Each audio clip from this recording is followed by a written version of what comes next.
Hello everyone and welcome to Inspiration IAS. This is daily news analysis by myself रूपक। यहाँ पे हम आपके लिए लेकर आते हैं the Hindu, Indian express, PIB and Assam Tribune जैसे इंपॉर्टेंट सोर्सेज से डेली करंट अफेयर कंपाइलेशन एक डिटेल एंड कम्प्रिहेंसिव वे में। This is daily news analysis for January 8 and 9 2022।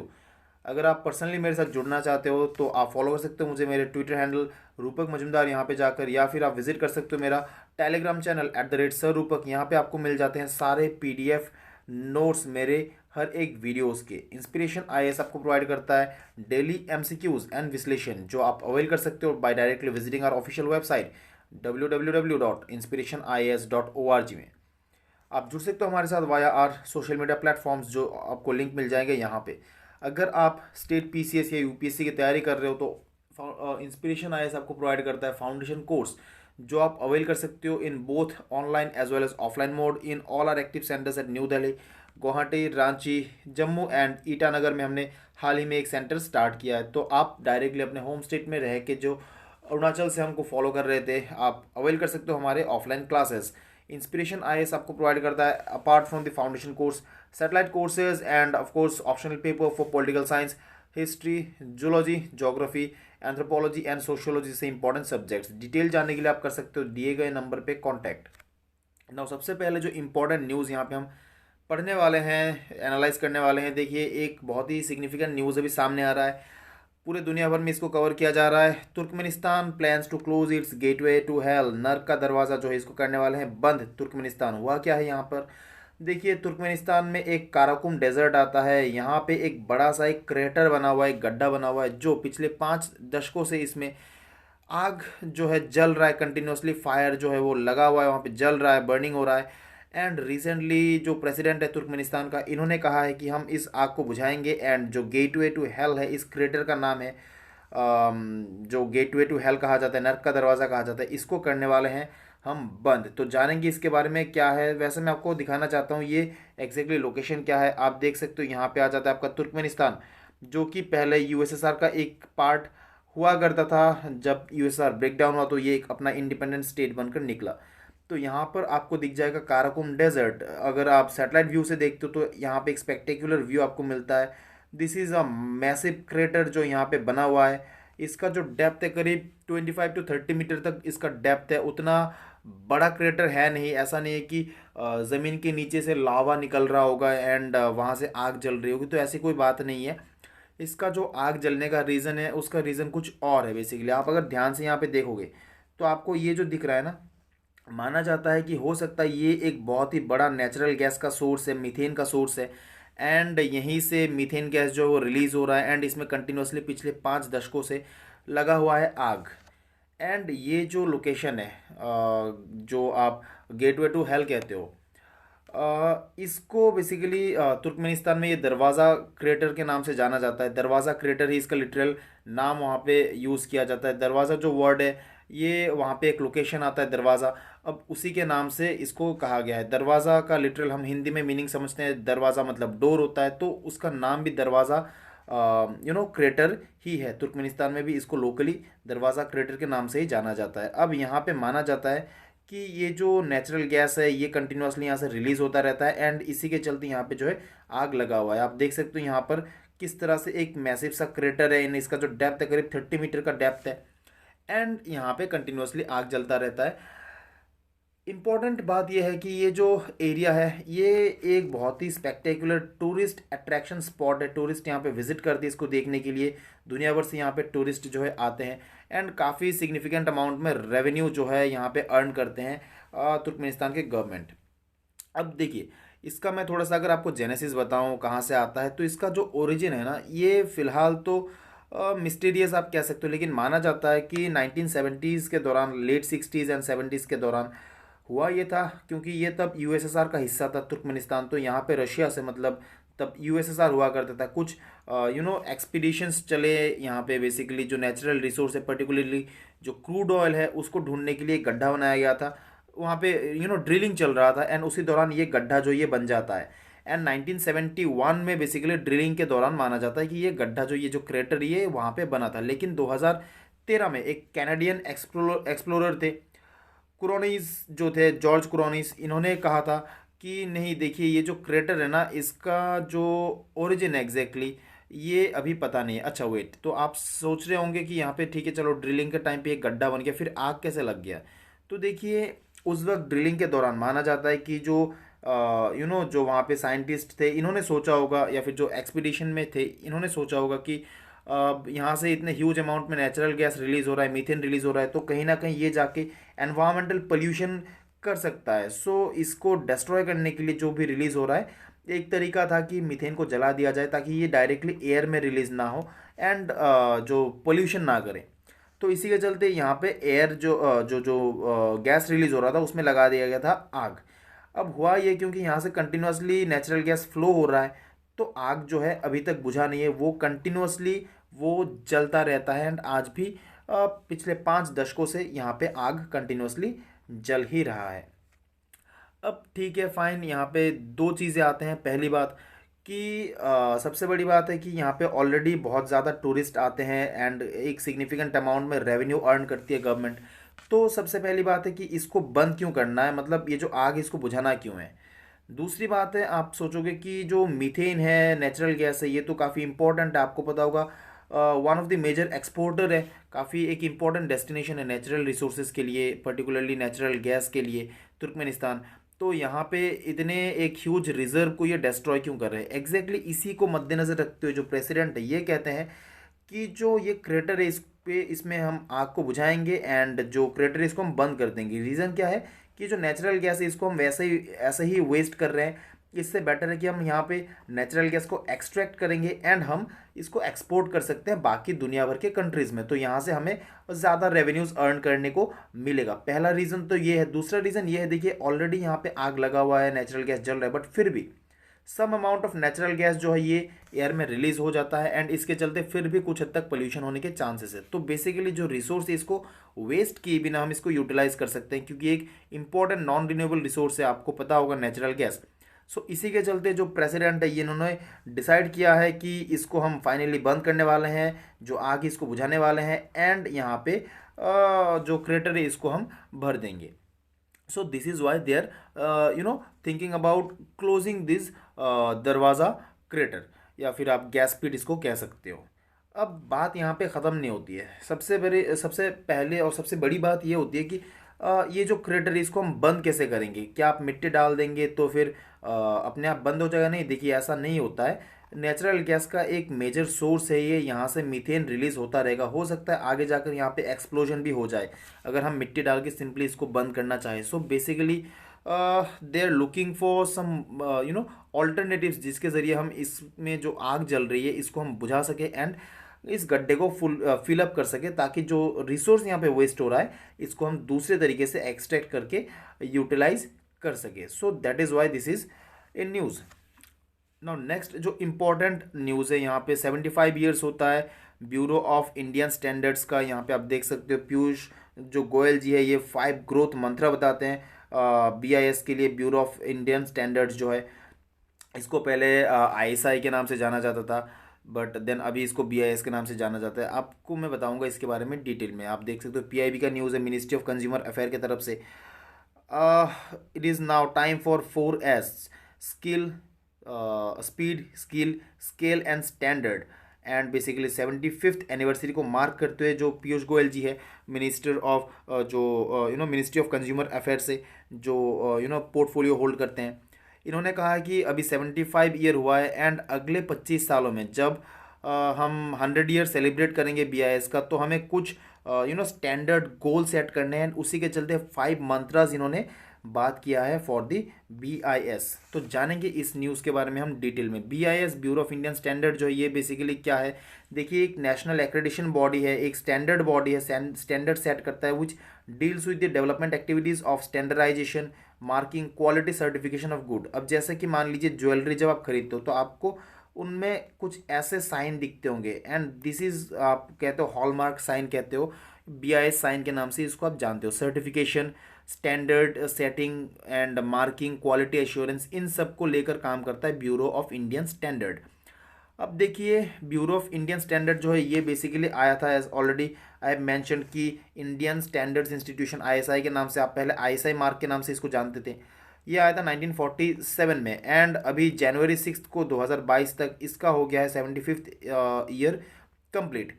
अब देखिए, पहले तो ये आईएसआई के नाम से जाना जाता है, Indian standards of institution, but then current form में जो ब्यूरो ऑफ इंडियन स्टैंडर्ड है, इसको एक एक्ट के द्वारा लाया गया है 1986 में, 26 नवंबर 1986 में।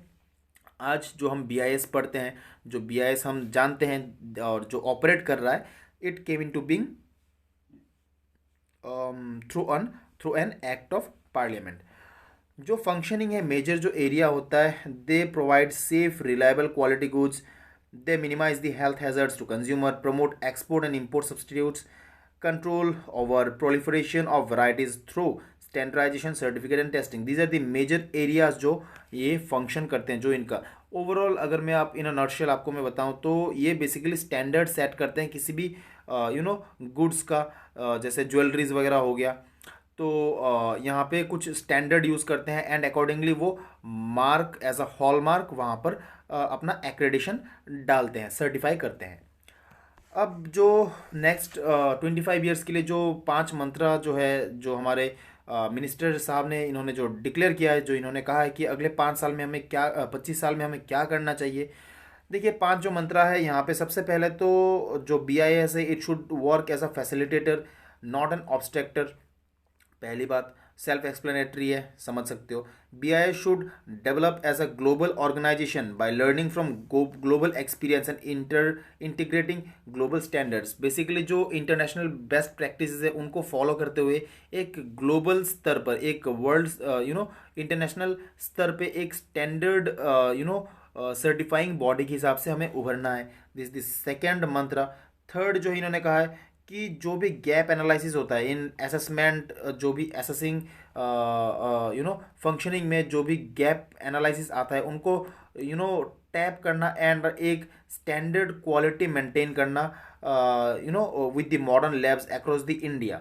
So regarding the quality assessment हमें एक स्टैंडर्ड सेट करना है। फोर्थ जो मंत्र है, बेसिकली यहाँ पे देख सकते हो, वन नेशन वन स्टैंडर्ड के बारे में इन्होंने बात किया है, and he is saying that it will be a game changer. BI should bring a quality और standard revolution through one nation one standard. अब देखिए, ये जो पर्टिकुलर स्लोगन है आज़ादी का अमृत महोत्सव, इसके दौरान एंड आत्मनिर्भर भारत के दौरान आपने ये बहुत सुना होगा, वन नेशन वन राशन वगैरह, हेल्थ कार्ड को लेकर, हेल्थ सर्टिफिकेट को लेकर ये एक स्लोगन आया था।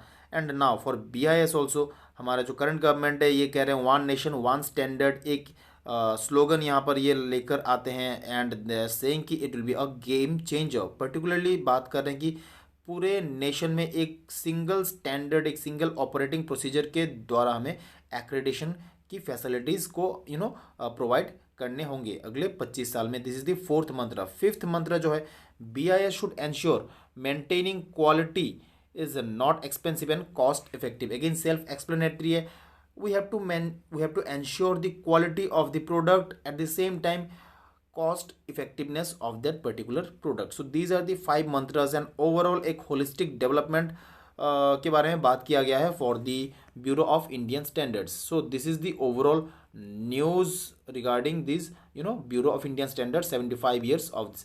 अब important point है, आपको पता होगा जो एग्ज़ाम्स होते हैं, पर्टिकुलरली प्रीलिम्स में अगर मैं बात करूँ, तो यूपीएससी का एक ट्रेंड रहा है, जो भी 50 ईयर्स 75 या 100 ईयर्स वाले जो चीज़ें होते हैं उनको काफ़ी फोकस में रखा जाता है, चांसेस रहते हैं कि क्वेश्चन पूछने का। सो अपने आप में ये काफ़ी इंपॉर्टेंट एक टॉपिक है आपके एग्जाम पर्सपेक्टिव से। नेक्स्ट इंपॉर्टेंट न्यूज़ है एशियन वाटर बर्ड सेंसस 2022। अब वाटर बर्ड सेंसस जो है, इसके बारे में आपने पढ़ा होगा कि बेसिकली ये एक सिटीज़न सेंट्रिक प्रोग्राम है, सिटीज़न साइंटिफिक प्रिंसिपल्स पे काम करते हैं। जो इंटरेस्टेड एंड जो जिनको पता होता है बर्ड सेंसस के बारे में, ये सिटीज़न सेंट्रिक अप्रोच है, क्योंकि जो सिटीजन्स है वही सेंसस को उनके द्वारा कंडक्ट किया जाता है अंडर द एजेस ऑफ जो आपने नाम सुना होगा, बॉम्बे नेचुरल हिस्ट्री सोसाइटी जो है, इसके एजेस में, इसके अंडर में काम करता है, काम किया जाता है बेसिकली। अब यहाँ पे हुआ क्या है, देखिए, न्यू दिल्ली में स्टार्ट किया गया है जो एशियन वाटर बर्ड सेंसस है। न्यू दिल्ली में 7 ऐसे अलग अलग वेटलैंड्स को सिलेक्ट किया गया है। दिल्ली में ओवरऑल में अगर बात करूँ तो 7 ऐसे अलग अलग वेटलैंड्स को सिलेक्ट किया गया है, एंड वहाँ पे वाटर बर्ड सेंसस को currently it is under way. So Indian Express का आर्टिकल है Asian waterbird census at Sanjay lake dip in waterbird species. पहले करीब 17 स्पीशीज़ पाए जाते थे एंड अभी देखा गया है कि 13 स्पीशीज़ है। तो ओवरऑल 4 स्पीशीज़ जो है पिछले सेंसस के कंपैरिजन में अभी हमको यहाँ पे कम देखने को मिला है। अच्छा, यहाँ पे आपको मैं एक बात बताना चाहता हूँ, ये जो वाटरबर्ड सेंसस है 2022, तो यहाँ पे हम कौन सा डेटा यूज़ कर रहे हैं, यहाँ पे हम डेटा यूज़ कर रहे हैं 2021 का। आपको ये ध्यान में रखना होगा। ये किसके द्वारा होता है, बॉम्बे नेचुरल हिस्ट्री सोसाइटी जो है इनके द्वारा कंडक्ट किया जाता है, इनके अंडर में, इनके एजेस में कंडक्ट किया जाता है। सो एशियन वाटर बर्ड सेंसस जो है again it is under the experts from Bombay natural history society. एक सिटीजन सेंट्रिक प्रोग्राम है। यहाँ पे जो सिटीजन्स है ये अपने हाथ में ये इन जो रेस्पॉन्सिबिलिटी है वो लेते हैं एंड इनके द्वारा किया जाता है census and under the expert guidance from BNHS। Now basically अगर मैं कहूँ तो ये जो एशियन वाटरबर्ड सेंसस है, देखिए इसको global waterbird monitoring programme, then international waterbird census and coordinated international wetland international, इनके अंडर में, इनके अंतर्गत, इनके as a part of this major programmes इसको कंडक्ट किया जाता है। एंड ओवरऑल जो बेसिक मुद्दा है, देखिए आपको पता होगा किसी भी सेंसस का मेन मुद्दा यही होता है, मेन पर्पस यही होता है कि हमें जो प्रजाति है उनको कैलकुलेट करना होता है, प्रजाति का करंट स्टेटस क्या है, पिछले रिपोर्ट के कंपैरिजन में उनमें इजाफा हुआ है, इनमें रिडक्शन हुआ है। तो यही सारे डेटा जो है हम इनको कैलकुलेट करते हैं। अब जो आपका ये इंडिया में अगर मैं पर्टिकुलरली बात करूँ, वाटर सेंसस जो है 1987 में किया गया था इसको इनिशिएट। यहाँ पे मैं आपको एक सवाल पूछना चाहूँगा, इंडिया में टोटल अभी करंट स्टेट में कितने रामसर साइट्स इंडिया में प्रेजेंट है? The number of Ramsar sites, आपको पता होगा रामसर कन्वेंशन के बारे में, जो पर्टिकुलरली वेटलैंड्स को लेकर जो रामसर साइट्स है ये डील करता है। सो इंडिया में एट करंट सिचुएशन कितने ऐसे रामसर साइट्स मौजूद है, आपको मुझे बताना है आंसर। कुछ मेजर रामसर साइट्स मैंने आपको यहाँ पे स्टेट वाइज अरेंज करके दिया हुआ है, तो इसको आप देख सकते हो। नाउ ऐसा जो वाटर बर्ड सेंसस है इसका सिग्निफिकेंस क्या है, क्यों किया जाता है? सबसे पहले तो इम्पॉर्टेंट बात है कि आप देखिए सेंसस के ज़रिए आप जो स्पीशीज़ डाइवर्सिटी है उसको कैलकुलेट कर सकते हो, उसको आप आइडिया लगा सकते हो, पिछले स्टेटस, पिछले डेटा के हिसाब से कंपेयर करके आप पता कर सकते हो कि जो बायोडाइवर्सिटी उसका स्टेटस क्या है।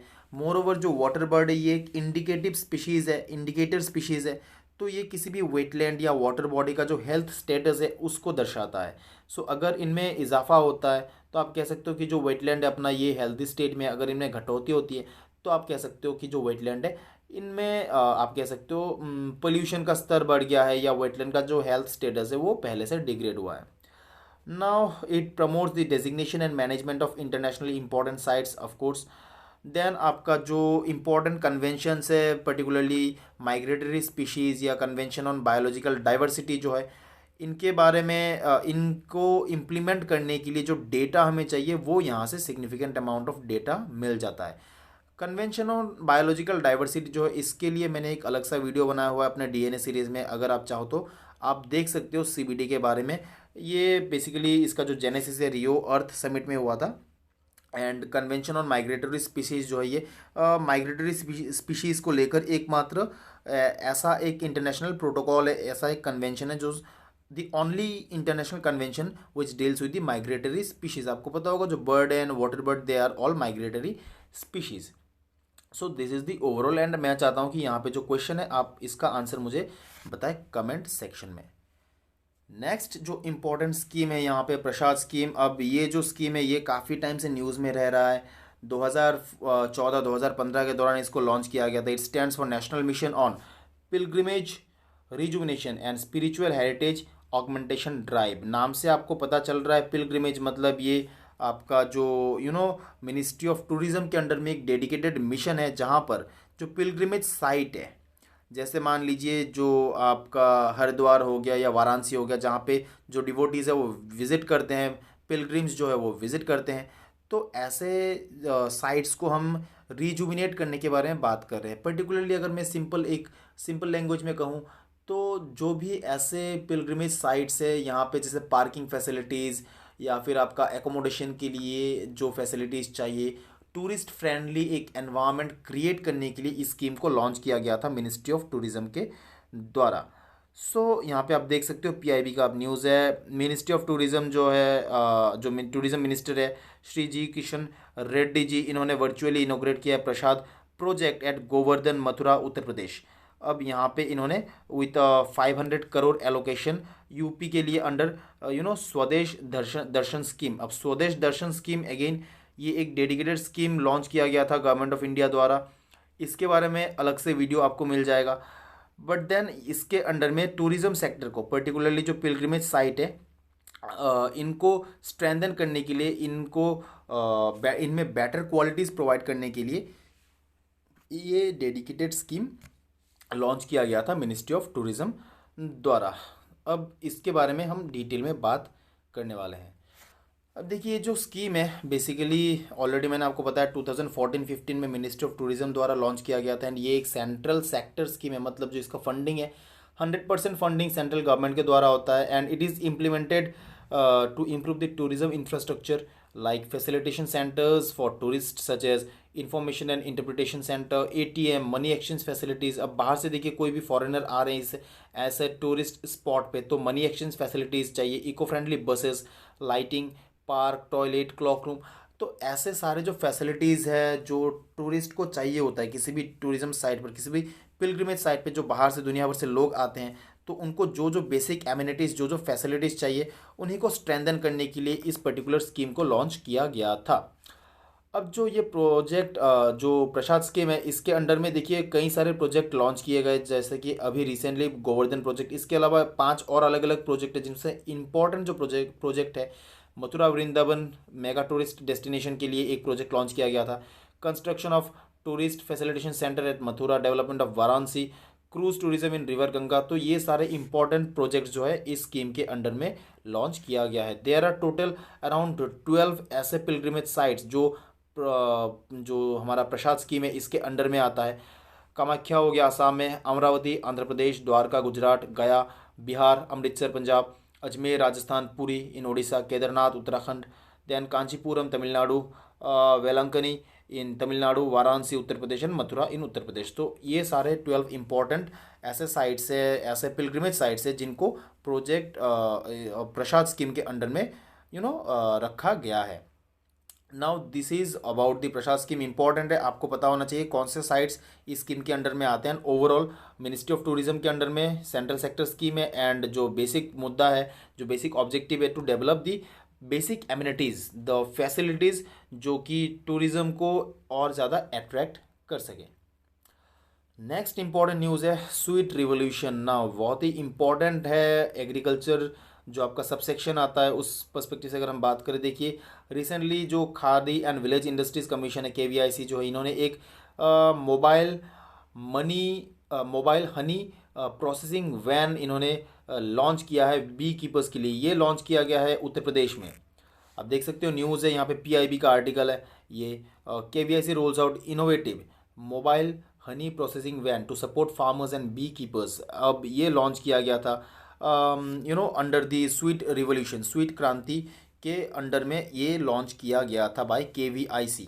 अब देखिए ये जो है कंट्री का पहला ऐसा मोबाइल हनी प्रोसेसिंग वैन है जो उत्तर प्रदेश में लॉन्च किया गया है। वेट, अब यहाँ पे दो चीज़ें आते हैं। सबसे पहले तो ये स्वीट रिवोल्यूशन क्या है, नाम से आपको पता चल रहा है इट डील्स विथ हनी, यानी कि जो आपका हनी भी कल्चर है जिसको हम साइंटिफिकली आप एपीकल्चर कहते हो, तो एपीकल्चर को लेकर डील करता है। हनी जो है एक बहुत ही कॉमन प्रोडक्ट है जो हमारे गांव में बनाया जाता है।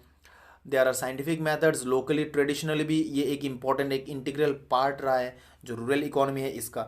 एंड इसी को बढ़ाने के लिए स्वीट क्रांति एक जो रिवोल्यूशन है, स्वीट रिवोल्यूशन, इसको लाया गया था। एंड इसी के अंतर्गत आपका ये पहला मोबाइल हनी प्रोसेसिंग वैन को लॉन्च किया गया है। अब पहली बात है कि देखिए ऐसा वैन क्यों चाहिए, तो कई सारे रीज़न है। सबसे पहले तो देखिए आप कहीं पे गांव में आप हनी जो है ये एक्सट्रैक्ट करते हो, फिर आप कहीं पे भेजते हो फॉर प्रोसेसिंग पर्पस। अब ऐसे में जो ट्रांसपोर्टेशन कॉस्ट है ये काफ़ी हद तक कम हो जाता है। जो फार्मर है उनको कम खर्चा उठाना पड़ता है। तो ऐसे में फार्मर्स जो है ये एक आप कह सकते हो एक अच्छे दाम पर ये अपने प्रोडक्ट को अपने ही घर पे सेल कर सकते हैं। जो प्रोसेसिंग वैन है वो रॉ प्रोडक्ट को कलेक्ट करता है, वो प्रोसेस करता है। सो जो ट्रांसपोर्टेशन कॉस्ट है वहाँ पे काफ़ी हद तक कम हो जाता है।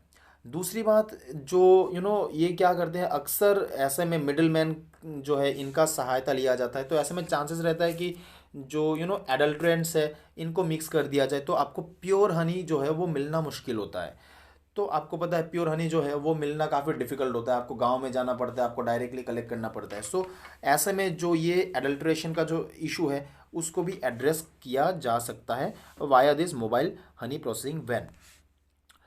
स्वीट रिवोल्यूशन के बारे में अगर मैं बात करूं तो देखिए ये गवर्नमेंट ऑफ इंडिया का एम्बिशियस प्रोग्राम है एंड पर्टिकुलरली इसको बढ़ावा देने के लिए 2020 में एक इनिशिएटिव लॉन्च किया गया था, national beekeeping and honey mission.